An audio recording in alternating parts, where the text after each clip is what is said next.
Thank you, Madam Mayor. Good evening and welcome to the City of Lincoln's regular meeting of the City Council. Tonight's meeting will be televised and available on cable channel 18 and via Zoom. This evening's invocation will be given by Pastor Eric Long from the Salt Mine. Once the invocation has concluded, Mayor Andreatta will call the meeting to order. Pastor Eric Long, you're welcome to approach the podium. Thank you once again for allowing me to pray for us, pray for our city. So let us pray. Father, we do thank you. We humbly come before you.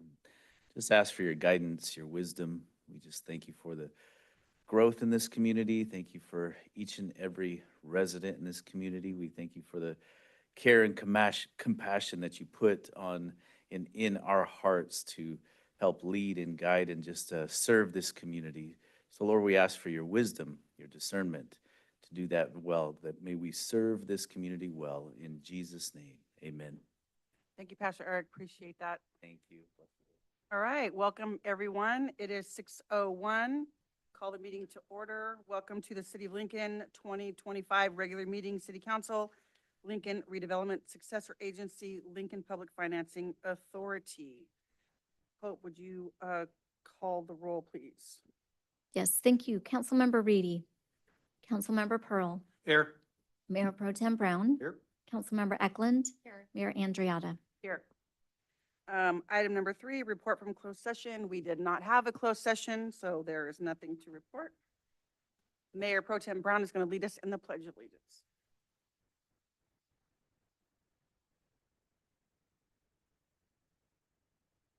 Pledge allegiance to the flag of the United States of America and to the republic for which it stands, one nation, under God, indivisible, with liberty and justice for all. Thank you for that. Item number 5, agenda modifications. Do any of the council or staff wish to make an agenda modification? No. Okay, great. Item number 6, presentations. We do not have any tonight. That takes us to public comment. Public comment is reserved for comment on non-agenda items within the subject matter jurisdiction of the council. And so I'll open that up in just a second. I do have a couple cards. I do want to make note, not this meeting, but next meeting, we're going to do something a little different. When we get to the consent agenda, we're no longer going to ask the public if they want to pull an item. When we get to public comment, they can ask questions on any item that they have a concern or question about. So we won't do that tonight. We're going to do it next time and then moving forward. So having said that, we'll go back to regular public comment. And you have 3 minutes. And remember, this is within the subject matter of the council or jurisdiction of the council and non-agendized items. My first card is for Scott Warren.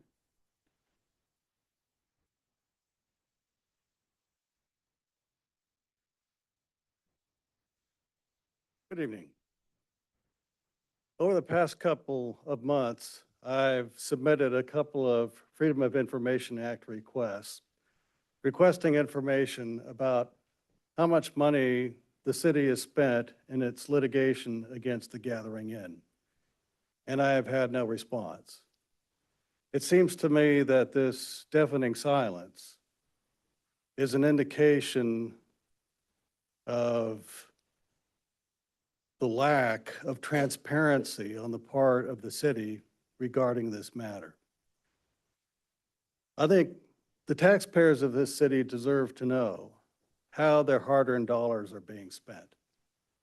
And I request that this city provide that information in terms of the funds spent on attorney's fees and other related expenses as they pertain to this litigation. I think the taxpayers of the city deserve to know how their money is being spent. Thank you. Okay, next speaker, Virgil Nelson.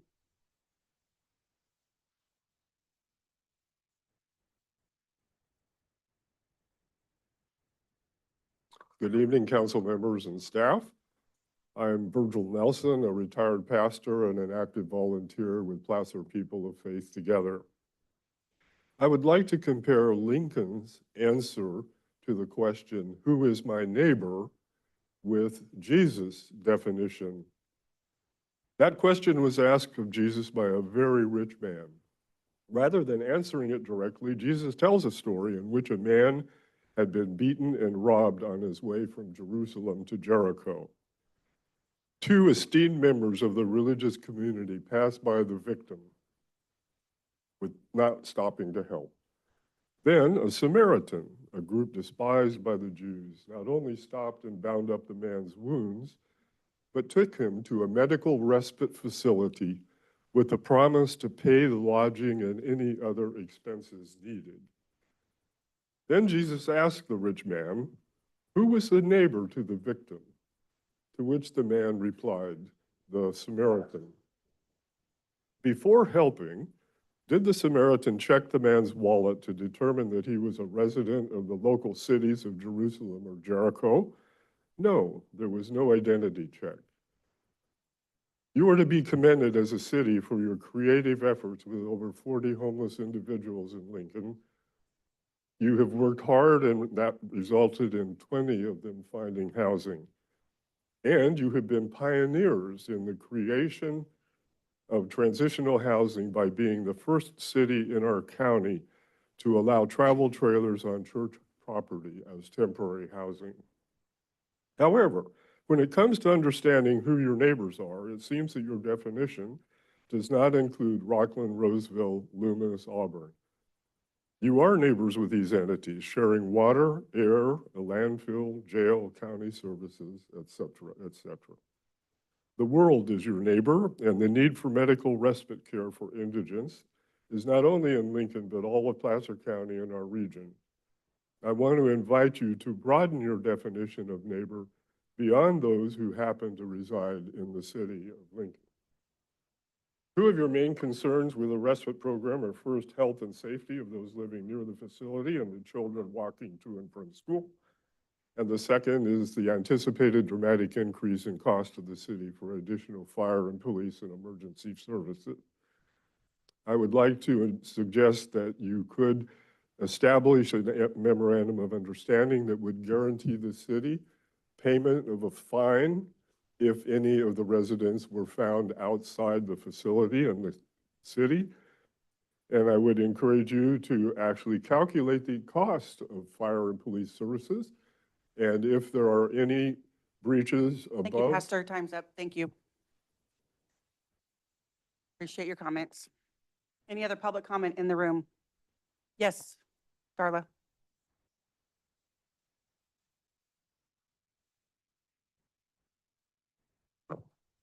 I don't know, legally or not legally, you have to tell him how much you're spending for this problem that we have. But as a citizen and close to that neighborhood, I want you to spend every penny you have. I will even go door to door to collect money if it's need to. We do not need church services at a meeting that is about doing good for this, our town. I just wanted to make sure you guys knew that. Thanks, Darla. I'll respond to that in a second. Any other public comment in the room? Anybody online, Hope? So just real quickly, Mayor, may we close public comment? I didn't, sorry, close public comment, sorry. And I have a response to Mr. Warner's statement as well. Yeah, that's, no, wait, that's only in public hearing. I have to do that. All right. So any resident who actually lives here or anyone in the county can go on the city website. We have a really amazing financial portal, and you can see every dollar that's spent from every fund and where it goes. So there's that. And secondly, to reiterate what Darla said, we already know that the citizens of this town have told us over and over again that they want us to fight this and to spend every dime that we need to. So there's your answer, Mr. Warren, that you can go look and see how much money is being spent, and the citizens are behind us in this fight. So ahead. just briefly, because this is a non-agendized item, I do want to respond that Mr. Warner did submit a Public Records Act request under California law. Under California law, what he requested were attorney fee bills, which, given that the status of the litigation is pending, those are not disclosable. They are confidential attorney-client privilege and work product documents, and that has been communicated to him in his response. So there was not no response. He was in fact informed that they were not producible at this time. Thank you. Can I just add that I understood that as well, and we've already had this conversation, and Christine has been very transparent with us that that was the situation and that's how it was handled. Great. All right, thank you. Moving on. Item 8, consent agenda. Do any of the council wish to pull an item? No. Okay, and for the last time, anybody from the public wishing to pull an item on the consent agenda? Anybody online, Hope? Okay, all right, then I will accept a motion for the consent agenda. Move the consent calendar. Second. Roll call? Thank you. Councilmember Pearl, Yes. Councilmember Reedy, Yes. Mayor Pro Tem Brown, Yes. Councilmember Eklund, Yes. Mayor Andriata. Yes, thank you. Okay. Item 9, public hearing. Conduct public, or 9A, conduct public hearing and waive first reading by adopt title only, ordinance 1087B, an ordinance of the city of Lincoln adding Lincoln Municipal Code section 19.90.050 regarding the exhaustion of administrative remedies for challenges to fees, charges, and assessments, and further finding the ordinance is exempt from environmental review under CEQA. Here's one yours, Christine. Thank you, Mayor and Council. So what is before you this evening is nothing more than the codification in our municipal code of a bill that was passed by our state legislature in the fall of last year. And this is providing a remedy to cities in response to multiple litigation over Prop 218 rate fees and structures and challenges. Because we ended up having, I think it was 3 different districts in the state of California with 3 very disparate positions on the level of evidence that was required, what was required to exhaust administrative remedies. And so the solution that was given to the city as a municipality that provides water, trash, sewer services is this proposed ordinance. So what this does is it basically sets forth a specific articulated process by which the public, if they wish to challenge the proposed rate structure, during the 45-day implementation period where the city has to notice, here's the study, here's what we're intending to take up.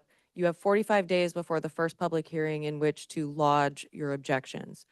This ordinance, as authorized by the state, provides that an individual who wishes to challenge that rate structure must do so within that 45 days, must articulate all of the bases upon which they are challenging the rate structure, and then the city is required to provide a written response to that challenge.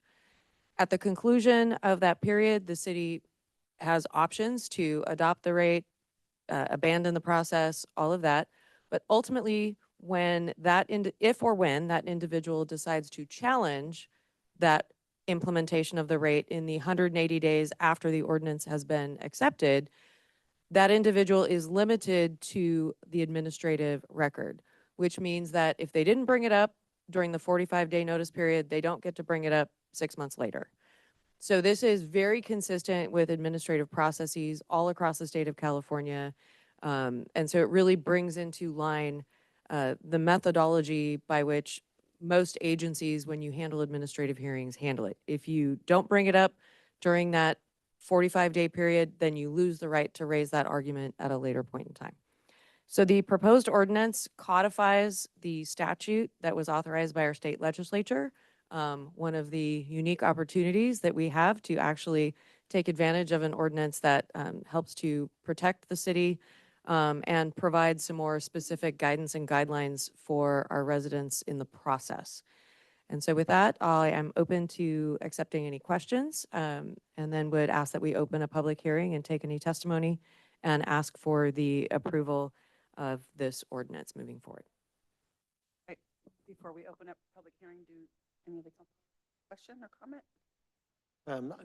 The only question that I have is, when does the 45 days start? Is it from the notice that's sent out and we did have some residents at some point that didn't know that they had a notice or didn't, and maybe they didn't, so. So the noticing period is pursuant to Proposition 218. And so that is a process of us publishing the report. We do that on the website. We do it in utility billings. We schedule a lot of outreach meetings. And so it starts from the initial date of the issuance of that first notice.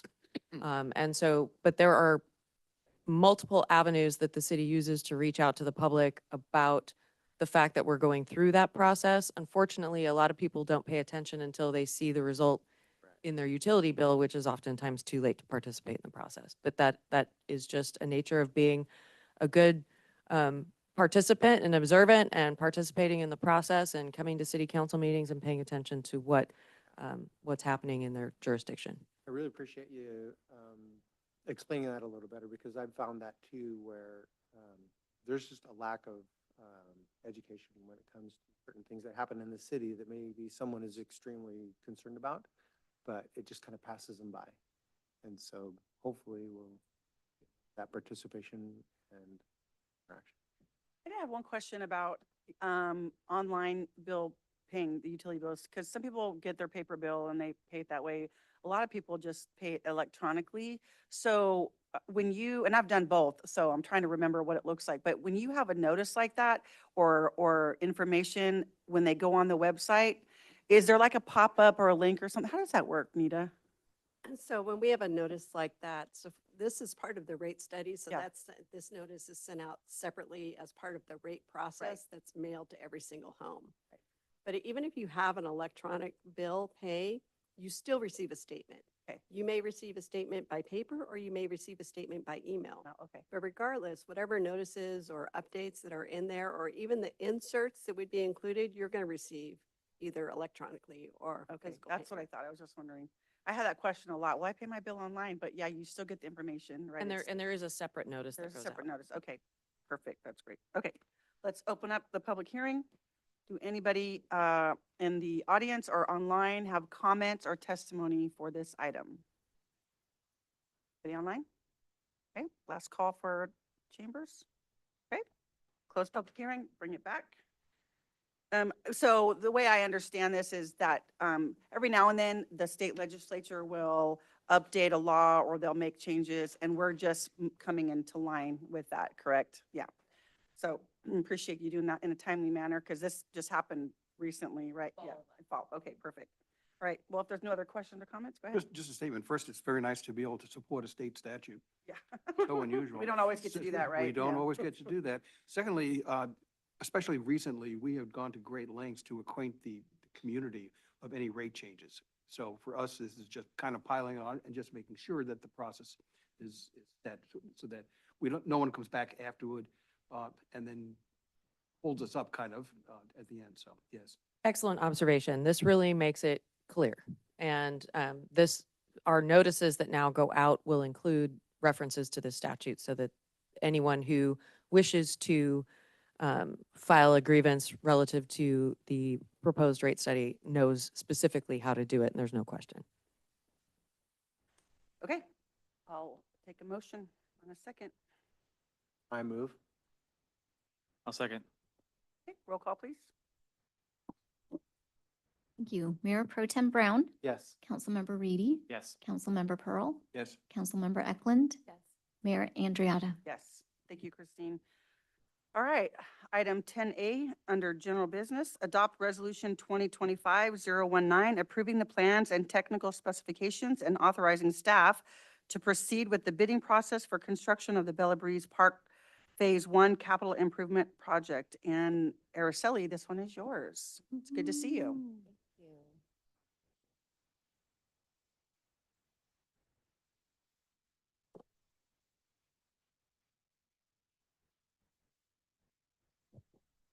Good evening, Mayor, council members. Araceli Casares. I'm the project manager for the Bella Breeze Park Phase 1 project. Well, started as a master plan and we morphed into Phase 1 design for the Bella Breeze Community Park. I'm happy to be here today and we'll get started here. A little bit brief history. So we started this process back in September of 2023 working with Stantec for the design, with Stantec Design and Engineering team to master plan the site, and then implementation of Phase 1 design. And this is an 18.5 acre site that is in the 12 Bridges area.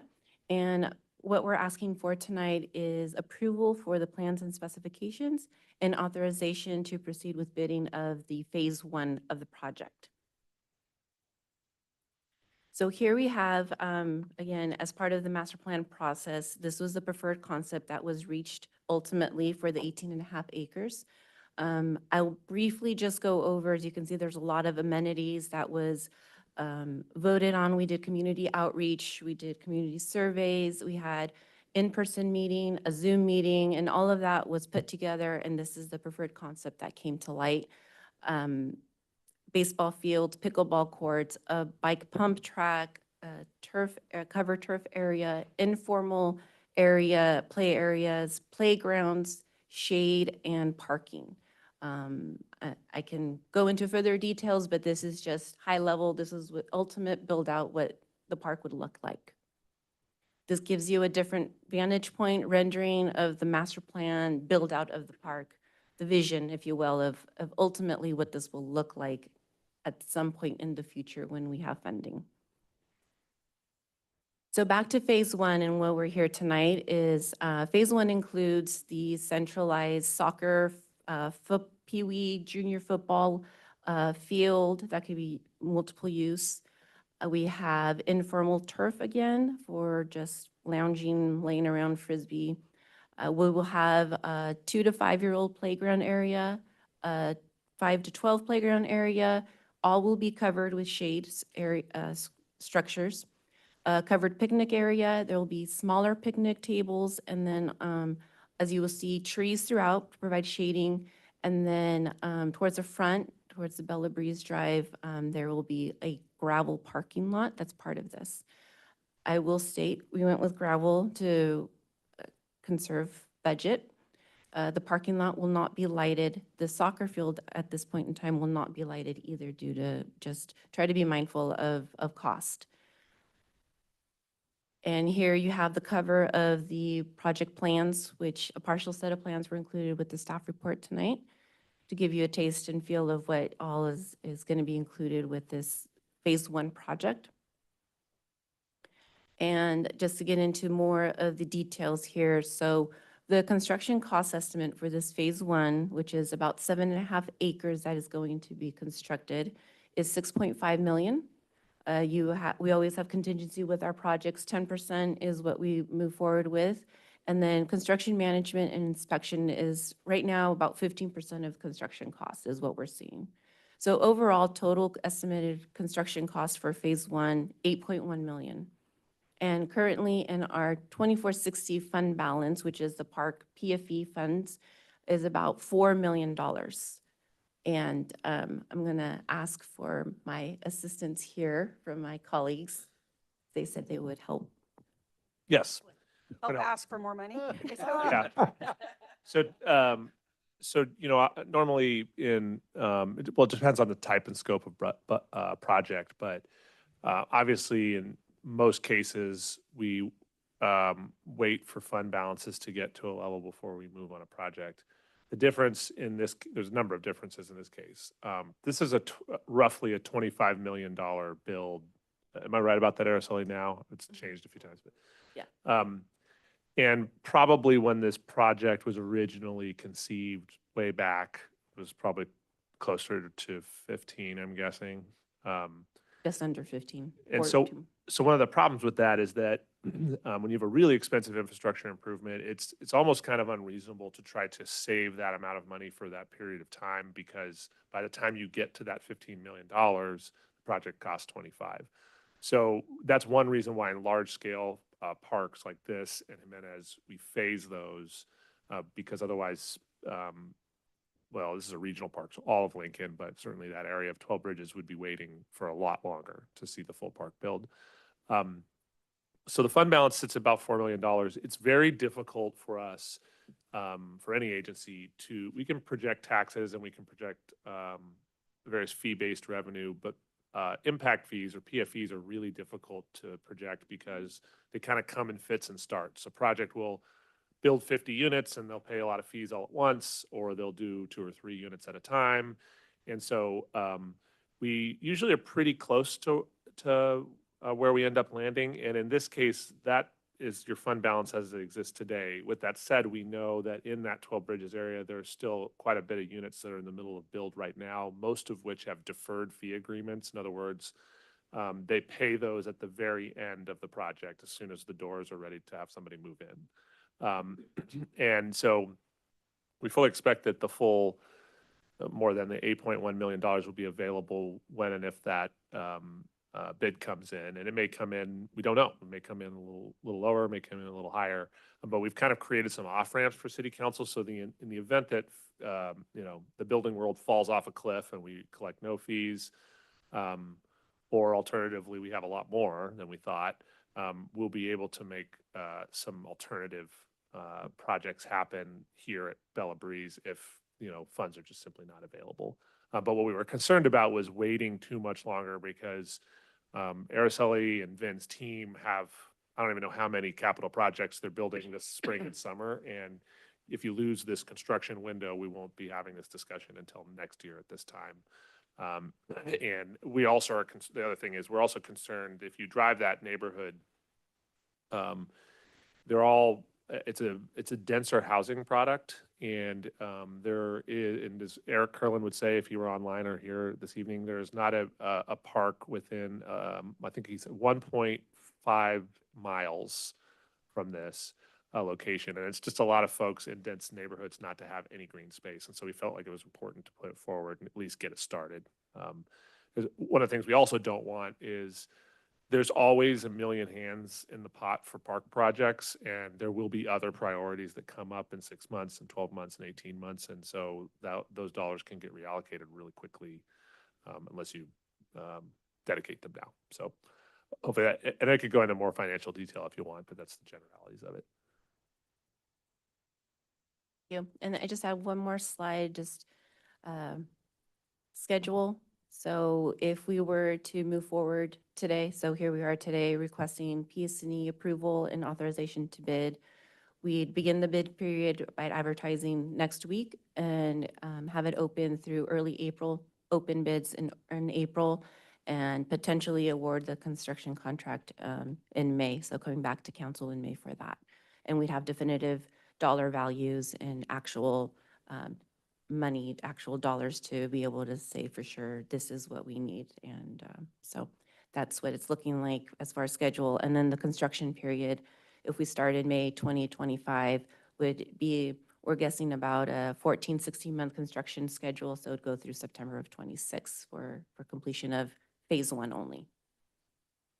And that's all I have today. I'm happy to answer any questions if there's something that I didn't quite. When we get more funding down the road, we can add lights to the soccer field, right? When we, down the road.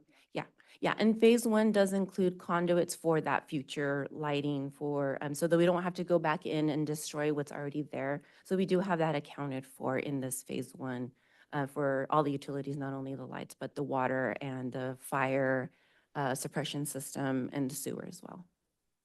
And one last thing, the subsequent phases of this project are really where a lot of the cool amenities end up materializing in terms of sports fields. And they did a lot of public outreach with the community about what kinds of sports amenities they wanted out there, which are very different than they were. But when you think about this park, don't think about your local park. Think about McBean, think about Foskett and Jimenez to some degree.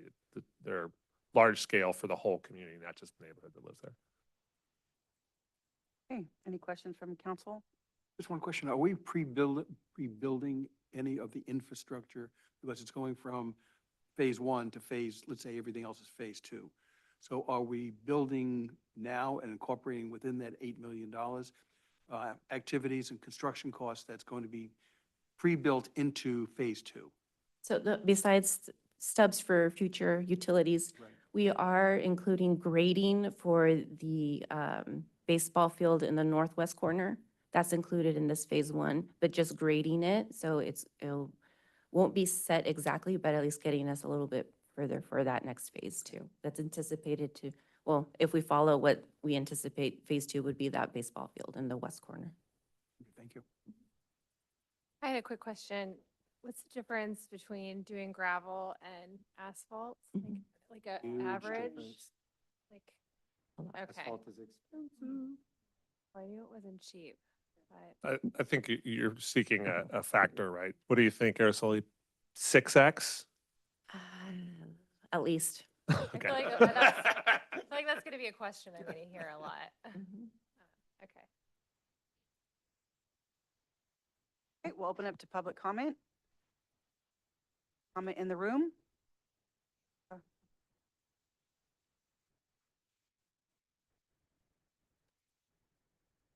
Just a comment on the parking. I know you guys are gonna put gravel, but a lot of the parents go in 2 cars. So we need a lot of parking. Okay? I know Don't parking park is on the always the slide. issue.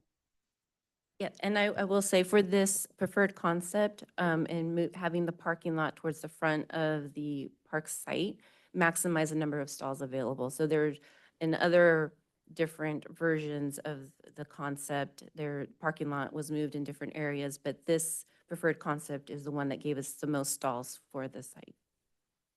All right, any other questions or comments from the public? Is there anybody online? All right, bring it back to the council. Thank you, Araceli. This is going to be a beautiful park. Just a side note, I know I've asked you this before, Sean, but so if they're going out for bid now and hopefully start construction in May or so, is that about the same time that the skate park is going to be built on the other side of town over here? So we do Well, not- I'll just put it to you this way. I can answer Yeah, go ahead. a little bit more definitively. So for the skate park, a part of the community center. Yeah. That we're now in 65% design review. We have comments back. That's per the project schedule. We're looking to get that out to bid late this summer.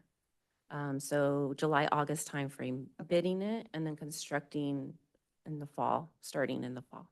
Okay. And and maybe you could speak to that a little, Araceli.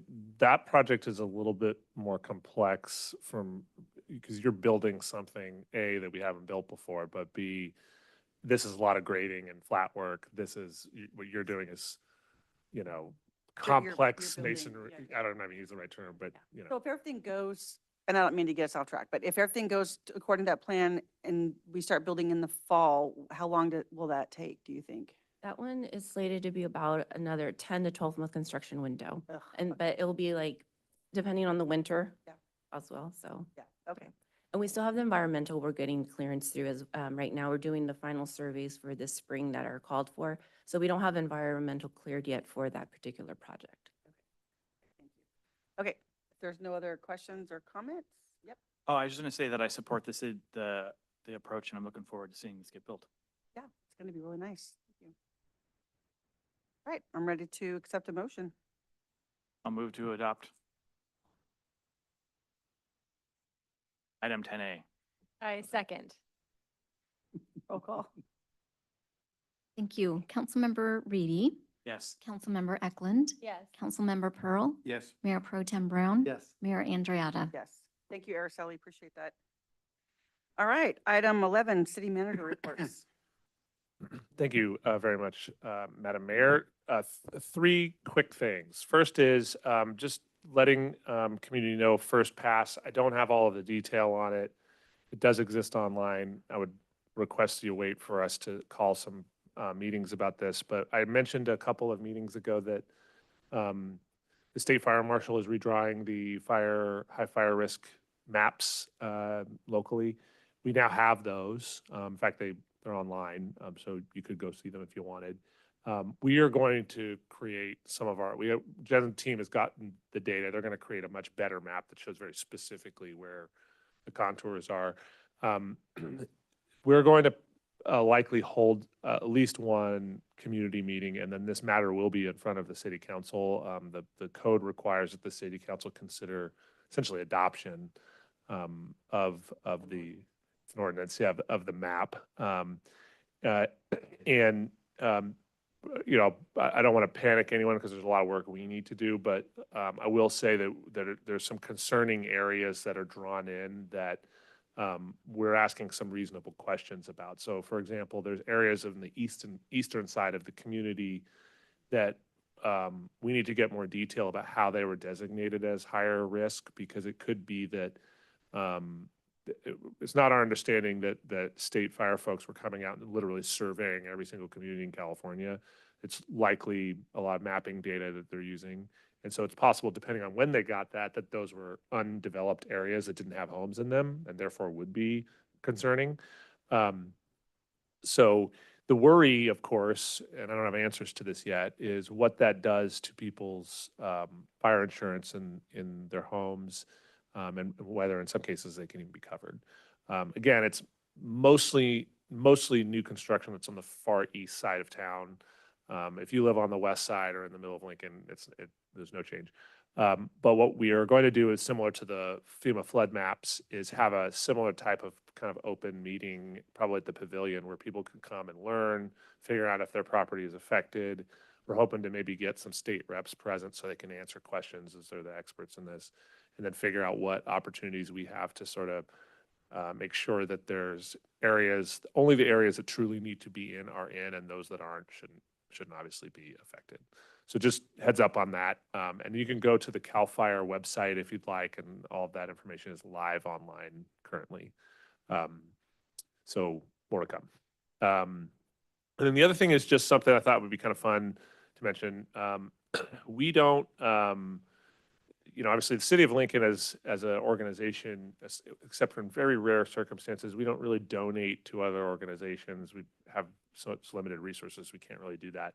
But what we do sometimes is we will have really old equipment. Mostly sometimes it's stuff over at the PD, sometimes it's stuff from IT, really, really old pieces, laptops and computers and monitors that either well exceeded their useful life. And what we've done recently is we will try to ask locally, hey, is there any agency that really could use these? Because most of the time there's very little, if any, value to them. And the time spent to try to send them to some sort of electronics surplus shop is, you're probably losing money on that. Is we'll contact some of these. And so in the past, we've donated to Wheatland Unified School District a number of times who really need the help. And then most recently, I think we sent 8 old PCs and some monitors to Plumas Lake, who also have, they're constrained in the same way. And so I just mention it because sometimes we talk about regional partnerships, and I think we only think about the lines of a county, and that really isn't how we look at it. If there are agencies around us that need some assistance, we try to do that. So kind of just a neat little thing that doesn't come up all that often. And finally, just going to keep promoting it. We are still on track, as long as I can get all the scheduling done, to do strategic planning at the end of this month. Probably depends on how our new city council wants, variety of things they want to add or delete from the list. But it'll probably be on a Thursday or a Friday from about 9 to noon or 2. We usually do it at the library just as a change of scenery. And so encourage the community to attend, because we don't usually get a ton of people showing up to that. So I got. So still waiting for you to send out the dates. Yeah, it's very hard to get everybody's schedule aligned. Y'all are on too many committees. That's why you need to send them, say, here's your options, so we can, Yep. yeah. Okay, great, thank you, Sean. I really appreciate the repurpose of computers to schools that are in need. As an educator, I really appreciate that. That's very, very helpful and very kind. That's awesome. All right, item number 12, council initiated business. I've got one thing. I'd just like to take the temperature of my colleagues on an area that is, I've been involved with for a number of years. We came to Lincoln in 2008, and at that point, all the traffic was coming through Lincoln Boulevard, which is a state highway at that point, and it was almost impossible to get through. We solved that to a degree with the bypass, and it's made a major impact on the livability downtown and the business community, so that's been very helpful. But there still are, and I remember when I came here, there were comments, complaints, what can we do about all the heavy trucks that come on through our city, impact our roads, cause slowdowns. And we understand the necessity of that because it's a business. But if we want to create a viable, walkable downtown, and our downtown to me is the beating heart of our community, I think we need to explore, at least explore options for what can be done to work in partnership and to see what options there are to see if there are ways around the trucks coming, heavy-duty trucks coming through our community. I have no preconceived notions on it, but as we go through the process of looking at a strategic plan for our downtown, I think this is something that we should at least understand what's going on so that we're in a better position to make some informed decisions, because of whatever we do or don't do is going to impact our community for decades to come. So as we go through the strategic plan process, and we've gone through, I think, just the first phase of the discussion, there's 2 more coming up. I think this has to be additive to that discussion of how we fit it in. So it's a very complex situation, of course. And so what I propose would be, if my colleagues are in agreement, that we workshop this. We have to give the staff certainly sufficient time to come up with the basics, and then we can sit down and talk about it, look at the alternatives and the options, and then make some decisions going forward. I'm perfectly happy with having a discussion about it. As I said before, like we'd have to come up with a way to physically stop them from coming down the middle of town. And there's different ways we can do that, which would require collaboration and all that. But I'm happy to do a workshop. I think that's a great idea. And Madam Mayor, I think you're right. You use the word collaboration. I think that's the important thing over here. We have to work with our business partners. And I think there very well may be some good viable alternatives that's going to work for both sides. Yeah. So how about the rest of the council? Are you all Yep. okay with? Okay, perfect. All right. So we'll put that on the list of to-dos. Yeah. Another to-do. Yeah, we're getting a good list of workshop items, and I'm sorry, Mayor, That's okay. 2 other things. One is, next workshop will be on tax rate areas and property tax. Oof, it's a dry topic, but also it's just, Pretty important. yeah, there's a lot of interesting information. It's not with dry. It's marvelous. that. Yeah. Well, the data is going to be sat. Yeah, anyway. And then the other thing I didn't mention, I apologize, is our County Board of Supervisor, Shanti Landon, let us all know that next Tuesday, The 18th? 18th, Yeah. Tuesday, the board, and I don't have the timed item yet, but the board will be having a discussion about auditing the totality of how homeless funds are spent in Placer County, which is of interest to us on a number of levels, primarily just because of our own programs we fund internally. And so we're interested in, what they decide. I'm just encouraging people to attend or Zoom if they can.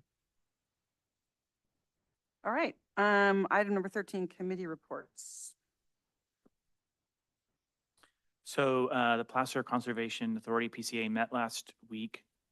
Actually, some pretty good news there. They approved adding 4,245 acres into the reserve system, which is almost 10% of the target in one fell swoop. It was I won't get into all the details, but it was a pretty unique transaction. It's pretty exciting in progress for the PCCP. How many was it again? 4,245. Almost 10% of the 47,000 target. Yeah. Staff did a great job. Yeah, I got a weather report. Yeah. From the flood board. From the flood board, yeah. They said that Bad it could joke. be over or below average. Over or below. Yes. Wow, that's Okay. very specific. Yep. Thank you for that. Yeah. They Thank you, said, flood board. That's great. so we may or may not have weather. Yeah. It's a definite maybe. Okay, good.